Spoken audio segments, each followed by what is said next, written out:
Hello girls, good evening. So finally हमने shopping कर ली है और हमने आज देखे सारे इतने सारे स्केचर्स के शूज़ जो कि मैं बता नहीं सकता। और हाँ, भैया साथ में, सिद्धांत भी साथ में। भैया क्या लिया हम? शूज़।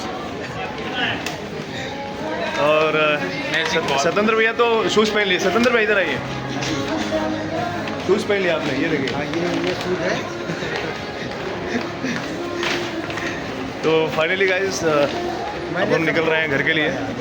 हाँ, सब जो है स्वतंत्र भैया ने पे किया। सबका बिल मैंने पे किया। हाँ, और मैं सिर्फ एक जूता लिया और एक बॉटल पानी बस।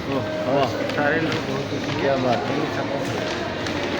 चलिए, जैसे कि अभी हम यहाँ पे हैं और बहुत सारे शूज़। अनुराग आओ। हम लोग की फाइनली शॉपिंग हो चुकी है। अनुराग भाई की भी हो चुकी है, हमारी भी हो चुकी है। तो सबने एक ही ब्रांड से लिया। हाँ, सबने एक ही ब्रांड से ले लिया Yes.